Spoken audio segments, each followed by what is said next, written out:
I thought we might start our time together with me just sharing a little bit about how Cancer Companions got started. I'm a licensed marriage and family therapist, and I live outside of St. Louis. But back in 2008, I wrote my very first book.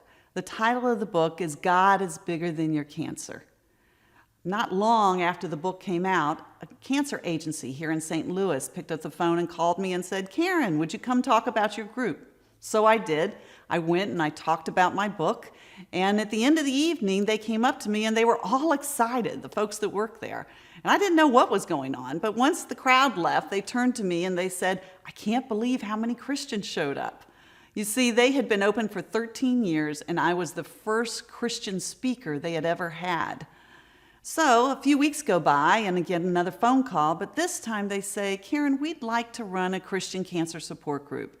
We wondered if you would help us by writing a grant." So I did. I wrote the grant. We got permission for 3 years for me to go around from one church to another doing Christian cancer support groups. It would be 9 weeks here and 9 weeks there, 9 weeks at the next church. It was wonderful. It was a great 3 years. I learned a lot, and I got an opportunity to write a lot because I like to write materials to be able to use in my groups as well. Well, near the end of those 3 years, it starts to come that it's time to figure out whether we're going to move on to the next thing. And at that stage of the game, I was kind of like, I'm not so sure, because some of these churches were just a place where I was able to do the groups without having the people gather around them. They needed folks to be able to be trained and equipped to support cancer families during their cancer journey. And of course, like most people, I just kind of thought, well, that's somebody's, should get around to doing that. Somebody's supposed to do that, but I didn't think it was me. So the Lord had a different idea. One Thursday morning, I was laying down reading a book, and I felt the Lord say to me, "Karen, I didn't want you to write a book.